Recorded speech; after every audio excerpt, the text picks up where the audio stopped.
Thanks, Natalie. That's the best introduction of all time. When somebody uses your own words and they sound really good, you know, it's like, okay, they got something left up here. Thank you. I repeat all the thanks, you know, definitely Steve, dude, let's party. Diane, am I right? Yeah, you're amazing and I want to adopt you. Nano, who the first time I met, I knew it was for life, and I'm shivering right now. I might weep. I love you, brother. And Natalie, of course, I bow before the prophet's granddaughter. She's a spectacular human. And most of all, I thank all of you. If my arms were long enough, we'd be group hugging right now. I would just crush you all to my bosom. So, can we hear all right back there? I'm trying to project. Seeing me is not that important because I'm not physically beautiful. So just pretend. Hopefully I'll conjure some dreams for you, and that'll fill the void. So, and thank you again to the Arts Council. As I said, every dollar you give me, I will triple in my investment in this town. So we're going broke. We've loved it so much. This is the most beautiful city in the West. And I mean, I've only been to like 3, but I know it's the best of those 3. It's been great. We went through Zion today and yesterday. We've eaten 4,000 calories a day, ice cream, and I don't know, you don't want to hear about that, but it's been an incredible experience. So we're leaving Friday, but you're gonna have to drag me out of here. So it's gonna take all of you because I'll be so fat by then. So I'm gonna read mostly some sort of newer stuff that'll be in my next manuscript. I'll read 1 or 2 from my older book. If you care about those, you can buy it for $7. That's $4 off the cover price.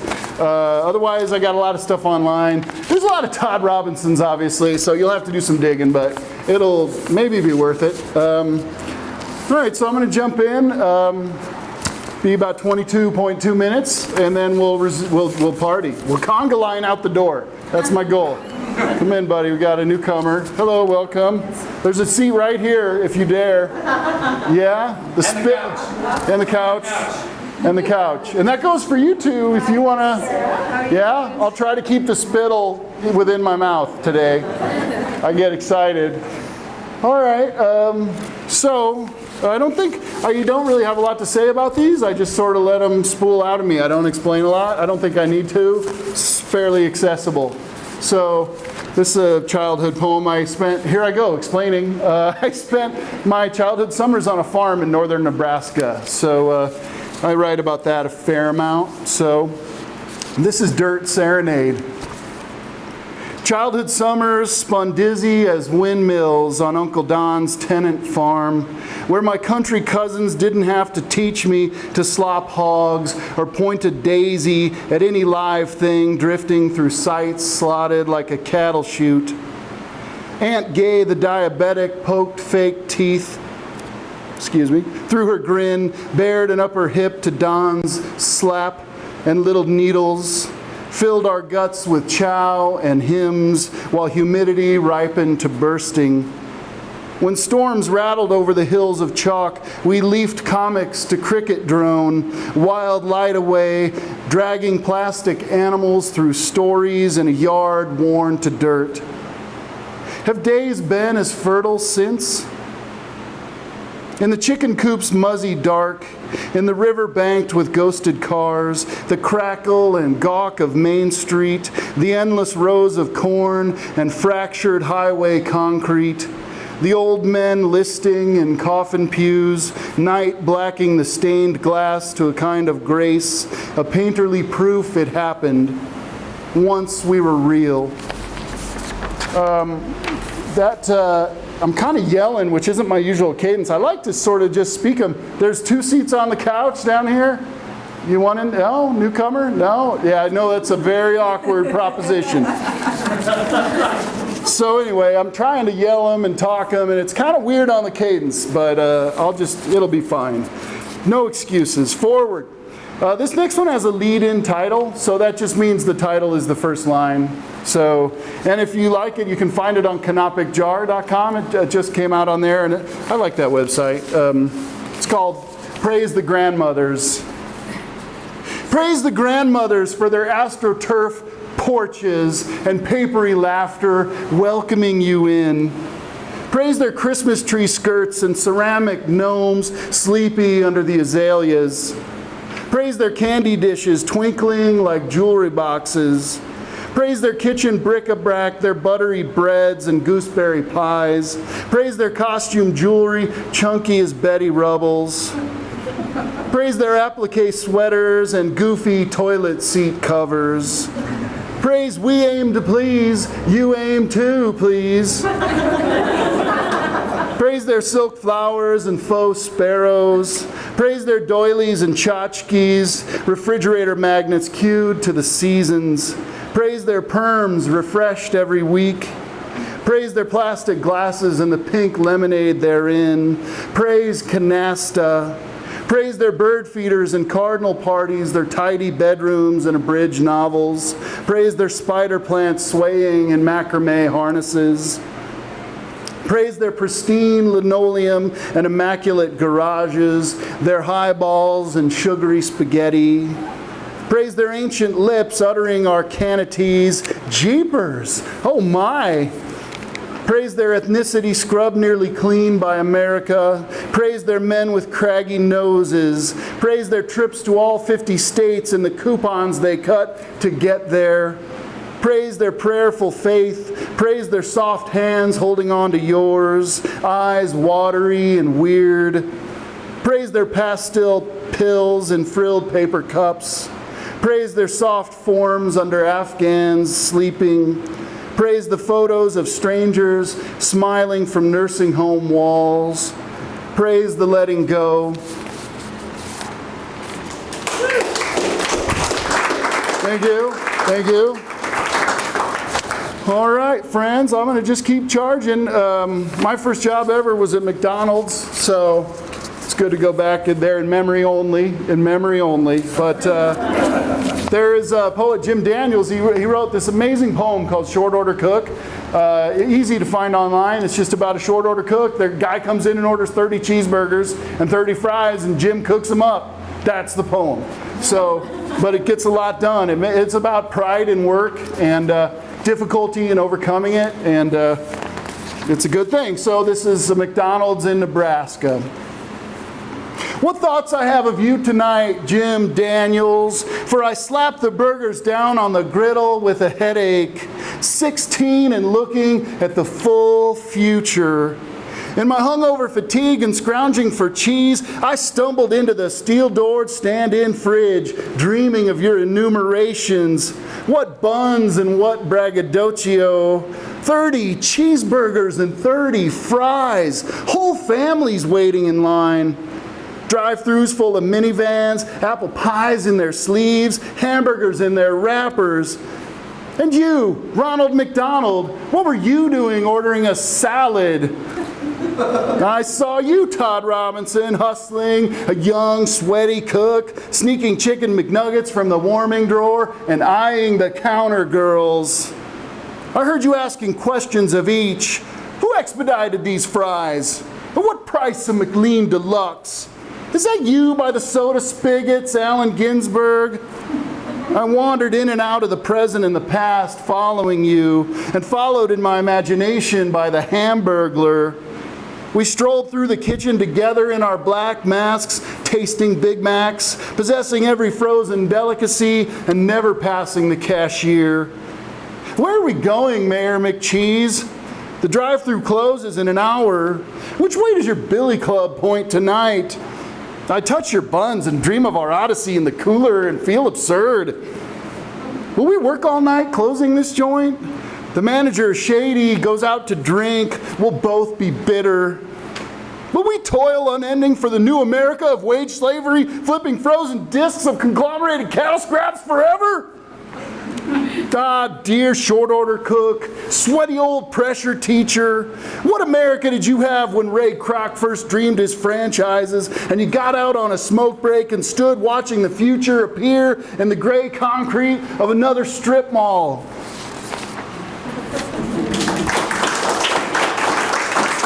Thank you. Thank you. Thanks, loves. All right, the sweetness is over. We're going right down the hill now. Yeah, we're picking up speed. Yeah. I've softened you up. This is a really new one. Thanks. Do I sound scratchy? No? Okay. But, you know, it's the desert. Yes, it is. Thank you. I'd forgotten. I'm in a fugue up here. So this is a sort of brand new one. So we'll see how it goes. It's never been read before. So get the tomatoes ready. There's 2 quotes in it. One, it's an epigraph from Ariana Reynolds. I longed for death. I dreamed of stone. I warned you. Welcome, friends. 2 spots on the couch. I like your, hey, I know that guy. Looking sharp, buddy. You lost some weight, man. All right. And then there's a quote from Friedrich Nietzsche. Without cruelty, there is no festival. So, it's true. I heard someone say it's true. It's true. I like you. Yeah, join me for donuts afterward. Yeah, we'll discuss that concept. All right, so it's called Up Through the Concrete. Yeah, come on up. No? All right. My charisma has its limits. The sway of summer light from a woozy hammock, relenting to phone glow, and a recipe for vegan crab cakes. Not that I'll cook them, prefer carry out. Let some handsome immigrant sell me drunken noodles with tofu. Drive past withered apartments, blasting holy prog rock to get my salt and fat. Remind myself the world's small. Same dumb moon rattling overhead toward the pocket of dawn. Same potholes chunking the car. It was worse when I drank, though it felt better to bomb this noggin with beers and grin at poverty's clotheslines. Little Thai girls in their ancient t-shirts, mothers skinny with worry, weeds fingering up through concrete toward all that pointless light. I've been ignoring Portrait of the Alcoholic on my bedstand, desiccation of the dry drunk. Tyranny of laundry, tyranny of cooking shows, tyranny of emails cluttering my skull. Last night I watched our feral leader fail to crush a Frenchman's hand, wondered when the other mother of all bombs would drop. Without cruelty, there is no festival. Sadism of the long tie, the lizard eye. Tonight we will practice marriage by walking pollen sick under branches of bird prattle, her hopeful hand clutching mine, clicking the day's rosary beads, growing old as leaves, green and easy enough, sacred and keen and sweating, taking in all the light pollution, forgetting the way home. Yeah, that's a stunner. No, don't clap. Just be stunned. Just freak out inside to keep it. There's art. Yeah, question? So when does the festival begin? Are you Jim Morrison? All right. There's this. So you know, there's a famous William Blake line: "The path of excess leads to the palace of wisdom." I've always loved that, and I might have misinterpreted it deliberately for a few decades. So this is that. The palace of wisdom.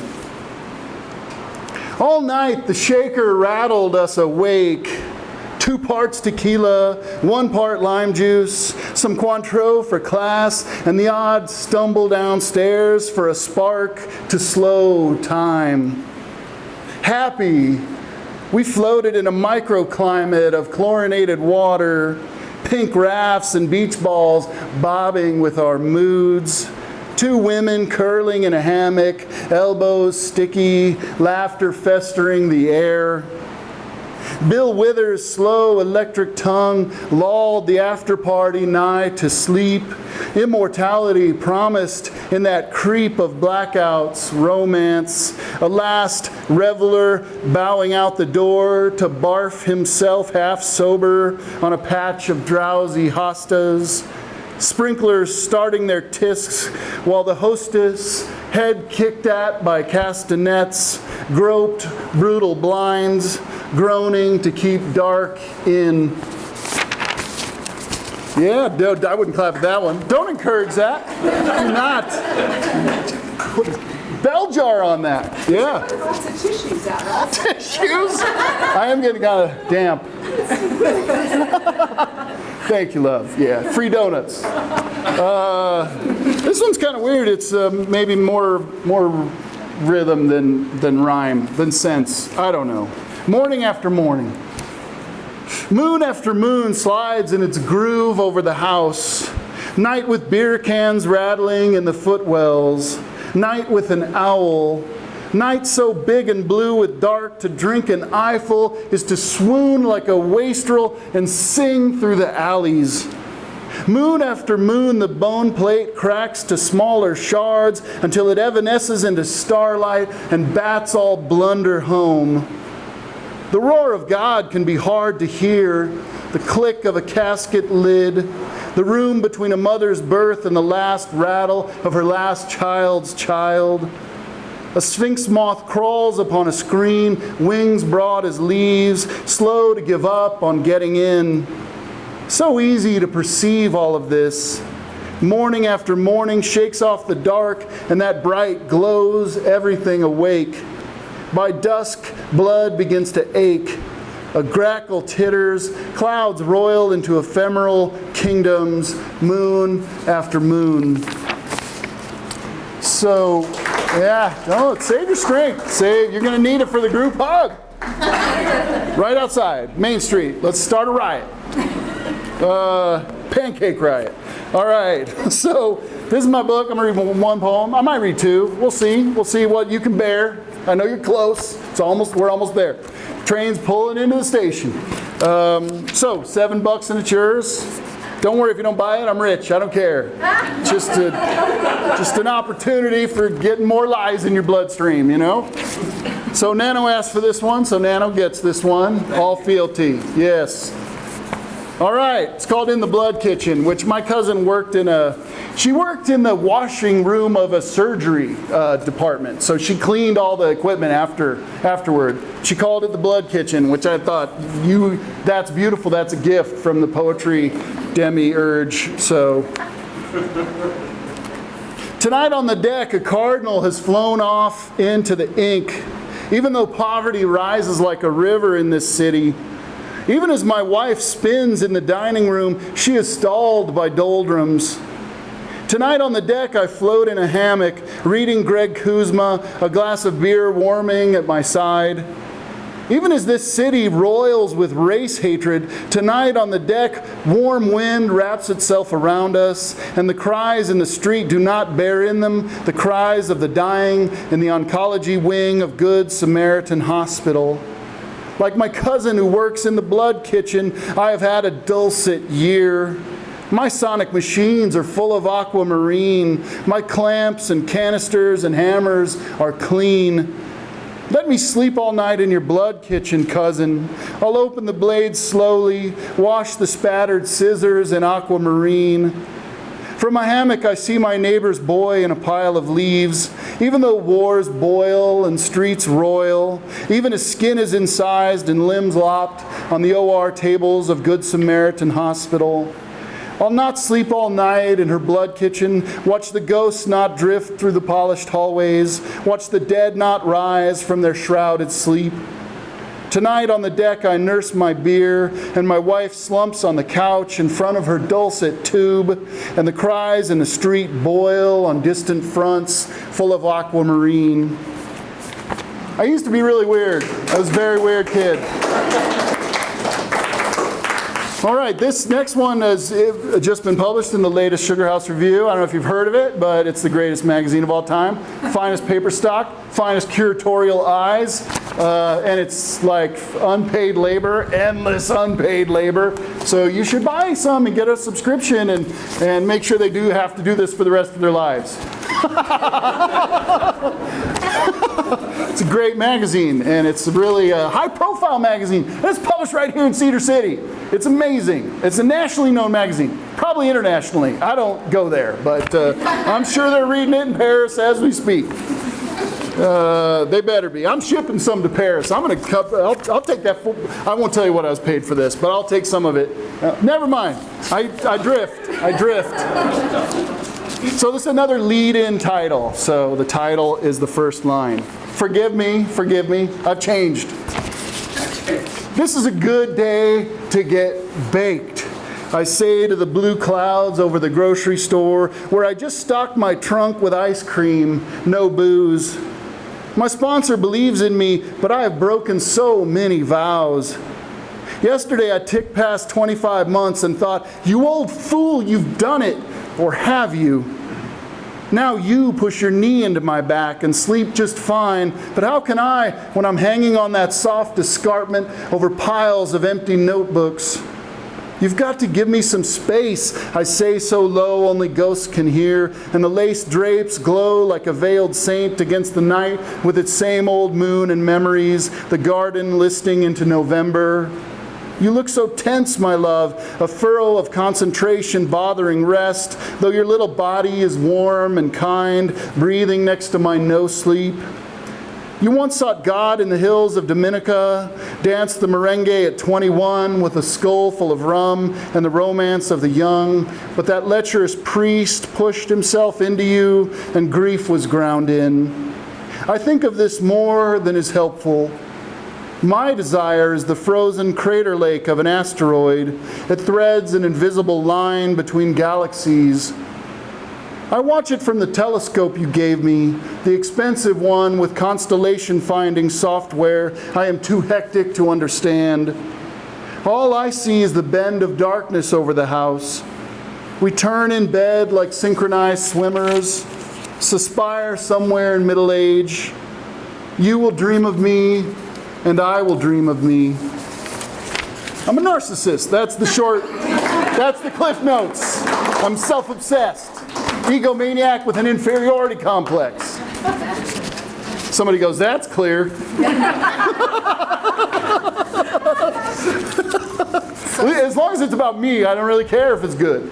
Sorry. Joking. All right, so 2 more maybe? 2 more? Yeah, 2 more. All right, 2 more. So I hope you know a little old school Star Trek. I've got a series of Star Trek love poems. You know, I take Star Trek and I turn it into a love poem. So this is one of those. One's in my book and one will be in the next one. So you know the red shirts, they're the security guys and they kind of never get to speak and they usually get killed. So I identify with those guys, you know? So especially before I found the love of this person over here. She's miserable right now. This lady right here kisses me every day. Maybe not today. Maybe not tomorrow now. Anyway, so this is the reply of the red shirt. Answer this, female life forms. A pectorally augmented Ubermensch with frosted bangs and a growl like a cloud of Cuban cigar smoke sidles up to you on the bridge. We all know by the next star date you are doing the cosmic lambada well enough to make a Klingon blush. Because love truly does age like Star Trek. The early missions brawling through papier-mâché sound stages like a love-drunk lizard man. Captain Kirk zipping up his boots in some Star Queen's quarters after punking another tin-pot pretender.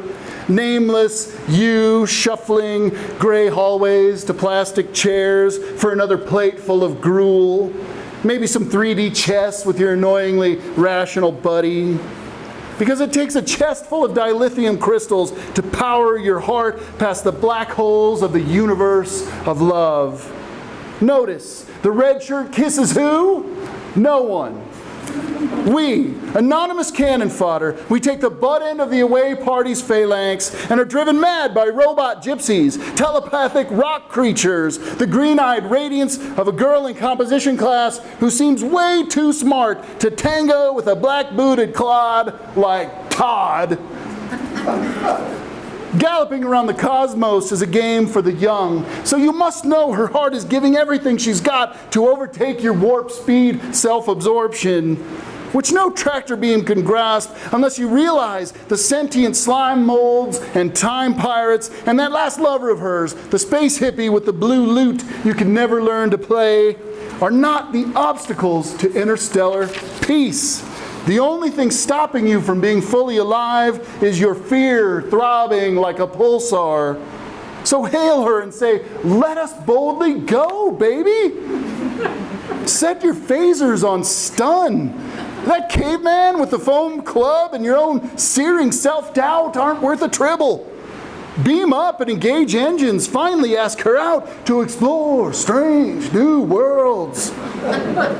And see what happens when the credits' celestial zither stops its wail and the TV clicks off to have her sitting there, some star going nova inside you. That's great. Thank you. You're my buddy. I like 2 donuts for you.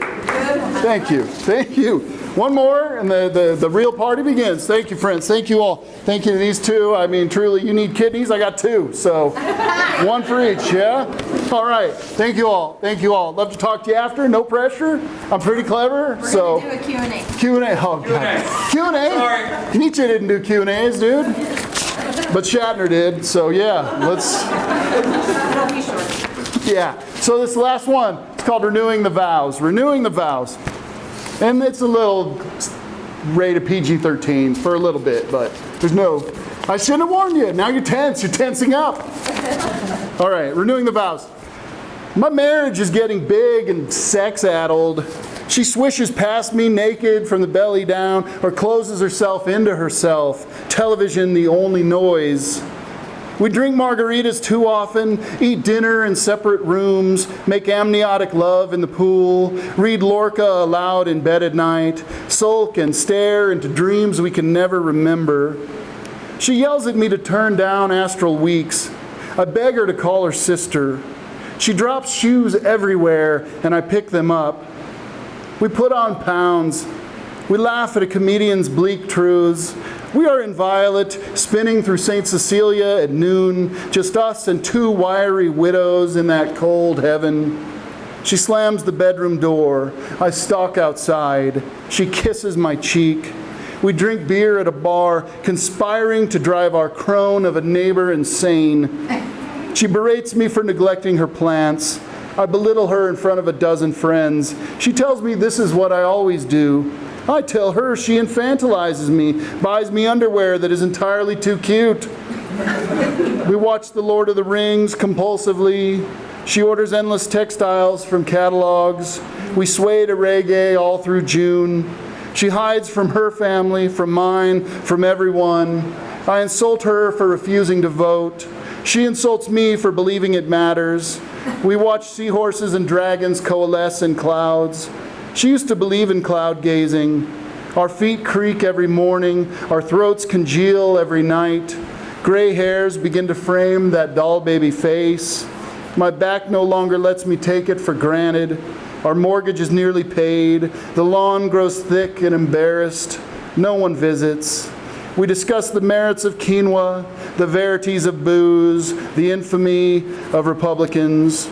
We drive to Hannibal, photograph that tired river town, smell the musk of Clemens on every stone. She reads. I fret about my teaching, and she says I can't help you. She tends patients all day long while I walk the dog, graze Facebook, eat organics.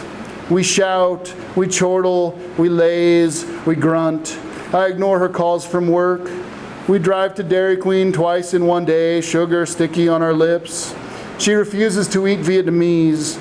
I refuse to stop smoking. The house leaks. The hospital overbills us. We assume old friends will never die. We used to cry together, but it's been moons. Our bikes rust in the garage. We put on the Dead and boogie past midnight. She gets buzzed and remembers her parents, gone now 10 years. We repeat our marriage vows, stare at the pictures of young strangers in the big album. She rubs calamine lotion on my skin. I massage her shoulders. She sings a song about her boobs. I make the bed. She offers me mushrooms. I offer her bread. We fly to Kauai and Craig T. Nelson sits 2 tables away and we say nothing. We kayak down a river, unable to build a rhythm. She endures my snoring. I endure her negativity. We vow to stop drinking for a week. We drink. I caress her face. She kisses me again and again and again. We pick cherry tomatoes. She sews my shirt. I make her an appointment. She tells me my mom is acting funny. She wants to know where I put her iPad. I praise her toes. She tells me to shave. I put her green hat on a statue of Poseidon. She asks me why I never write poems about her. I tell her every poem is about her. Thanks, buddies. Thank you. Thank you.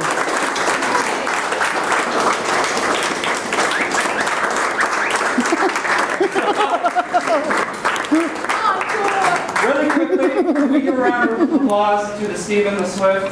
Great. Todd, there's a big target on his chest. If you can't see it, it's there. Throw things at him right now. Any question you have, he's not afraid. I'm afraid. He's not afraid. I am afraid. Go. Go. There's hamburgers to Anyone? eat. Bye. Thank you. Now is the gap between So second polite. meetings. Uh-oh. So what was your second job after McDonald's? Long John Silver's. I have a Long John Silver's poem. It's not really working because the pirate thing, you just want to go pirate and it ruins it. Because you got to go with the unexpected detail. That authenticates the poem. So if you're writing poetry, I think probably that fancy guy in the back will tell you unexpected detail. She'll tell you. She's a genius. She's been published everywhere. He'll tell you. Yeah, you'll all tell. The unexpected detail, that's what's interesting, and that's what's got energy in it, and surprise and wonder. You know, it's not the expected detail. Right. So Long John's, I can't go past but I'll try. I'll try to make you proud. Okay. Yeah. Also, the McDonald's poem, I didn't say, but I ripped it off from Allen Ginsberg's, a supermarket in California. So the whole reason it works is because it's on the foundation. It's like, here's Rome, that's Allen Ginsberg, and here's my little quick shop on top of it, you know? I don't know, that's a metaphor. I'm trying to say I'm horrible, he's great, but it kind of works because the foundation's so pretty. Anyway. So he percolates up. He percolates up. That's a better metaphor. Yeah, he's the earth, and I am the river. I can't do this in an impromptu manner. Yes. Anybody else? Yes. I'm always fascinated by poets that can stand in front of an audience and read. For me, things I jot down is just so, just for me. I want to know your process of how you came to be so comfortable standing with everyone and being so vulnerable at the same time. Yeah, well, teaching is a big part of it. You know, I've taught for a long time, and so you always got people staring at you, expecting you to say something halfway meaningful and productive. And I rarely accomplish that, but I'm comfortable trying. So I don't know if you teach, but it's a nice way to practice. And then I go to a ton of readings. You know, I'm definitely somebody who's there, who shows up, supports the other writers, learns from them, steals from them. And if somebody asks me to read, I say yes, you know, and sometimes you're reading for the bartender and there's nobody else. And sometimes you're reading for beautiful, probably the prettiest room in all of humanity's history. Is that too much? Tone that down? Prettiest room in the 21st century, and no one's going to gainsay that claim. Anyway, so practice. Also probably a performative, look at me quality. And if you're like a mellow cat who's like, dude, the storms are within and you'll never see them, then that's all right. That's cool, man. Like, just write it down, submit it to Sugar House and elsewhere, and go that way. Be mysterious. That's probably better. Yeah. Practice is good. Have a reader, you know. If you have somebody with you, looks like she probably enjoys your company. So start with her, you know, say it out loud. It's awkward to read a poem out loud. I read a lot to this lady over here, and I'm like, 3 lines in, I'm like, hey, I'm such an egomaniac, and I'm terrible, I have no talent.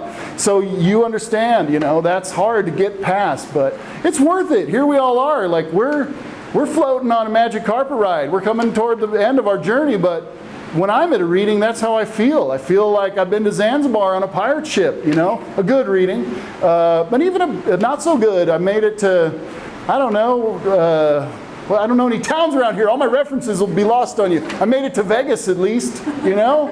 So yeah, it's a good work. It's good work. You should start with her and then add somebody else and just practice it. Yeah? Yeah, sorry. I don't answer short quickly. Brevity. So, do you have like a manager that books for you, or how do you work? Manager. Poets do not. Money? I'm just wondering if you could actually make a living. You cannot make it. I can't make a living. Probably I don't know, maybe Ted Kooser, he's my teacher. You've maybe heard of him. He makes a living, but he was an insurance vice president until he was like 55. So, I mean, he didn't make a living on poetry till late in the game.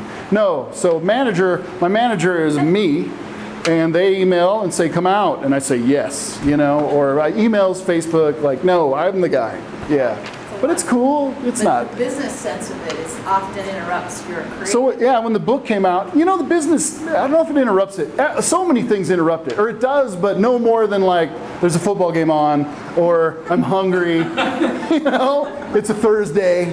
Like, the process is always fraught. It's like a delicate flower in a monsoon. Yeah. Like, it's so difficult. We've been speaking about it daily. It's hard for us, you know. Like Ted Kooser, every day, 5 a.m., he's at the writing desk. He bangs out like the same poem every time, but it's beautiful. I mean, he's like one of Santa's elves. Like, it's just, here's another toy boat. Hey, you like this one? This one's purple. Yeah?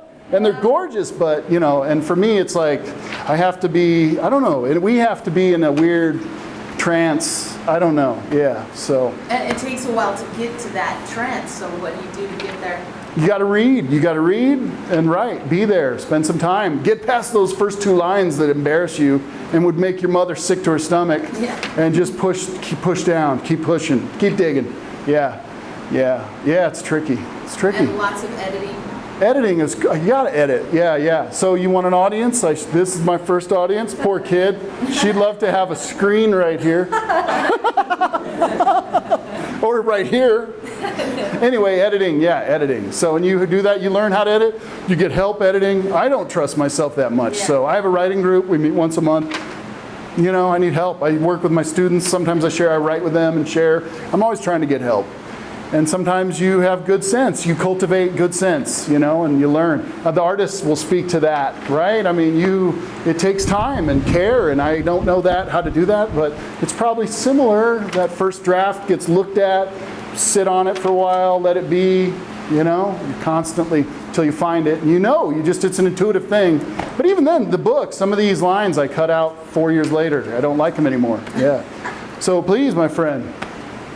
If you're writing and it's easy, does that mean it's good? I think that seems fair, maybe, but not always. I mean, I wish that were true. I want it to be true. Sometimes it's true, but sometimes it's a big sprawl and it's not beautiful. But that's all right too. I mean, you learn every time. So, and good is a weird term. To me, if I'm writing, that's good because I'm practicing. And it's better than watching like Maury Povich my references are so lame. I can't think of them off it's better than a lot of things I could do, right? It's more interesting. It's better for my brain. It's better for my life, my sanity. So it's good if I'm writing, you know. So do you rate your poems? This is better than this one? Not in a super, like I don't have files, good, bad, and ugly or anything, but I suppose, you know, I submit ones to magazines that I like, that are stronger, so my book, I just sent like 50, 60 pages, and he said, it had 14 poems from this book, and he said, we want all new stuff, send me all your decent stuff, and I sent him 40 pages that I thought was junk, and he said 15 is great. So again, you don't always know, you know, you don't know. But you kind of know, like you feel the glow when it's good, like you're like, oh boy. But on the other hand, anytime you make something, you feel like Prometheus and you've just come down from the mountain and given the humans fire. This is incredible. My poem, you know? And usually that's not the case. I mean, so you're always in love with it in the beginning, you know, almost always like, oh, this is, and then I'm like, hey, what do you think of this? And she's like, Yeah, so it's a mixed bag, yeah. How long have you been writing books? I don't know, probably college, the pace picked up. I was an English major in history and poli-sci, and I was just, words were swirling around me in poets, and I really liked what I was seeing, so I tried doing the same thing. They were terrible, but I don't know, I kind of maybe started to get there, so probably since college. I mean, I wrote them in high school, but they were like Edgar Allan Poe ripoffs, you know? Black. My coffee, black. Black like the grave. Black like my mood as I walk in my black trench coat under a black sky. You know? Yeah. And then did you, after starting writing college, you said you're a teacher. So did you go directly into academics afterwards and then been on the Yeah, kind of directly. So I graduated from undergrad and I got a job at Mutual of Omaha. I knew I wanted to go to grad school, but I needed to get some language requirements done, and I didn't know exactly what. So I worked. My lady was going to school, and I wanted to help out briefly. So I worked for an insurance company. I didn't know Ted then. I wasn't imitating him, but anyway, yeah. So I worked for 2 years, and then I've been in school ever since. I love school. I've always loved school. I think it's. People say it's not the real world, but it's real. There are people there in buildings, with paper. That all feels real to me. That's not. How different is that from that money is made, people are paid, people pay? It seems like it follows similar rhythms to Mutual of Omaha. I don't really. I mean, they're cubicles even. It's really not. It's real. It's very real. I don't understand that comment. So. And to me, it's the best because you've got people from all walks of life, all values, all ability levels, all interest levels, and they're just kind of they're communicating in sort of surprising ways. And I love it. I've always loved it. And if I ever have to stop, I mean, I'm in trouble. I think I would go insane if I weren't there. So, yeah, it's getting pretty weird.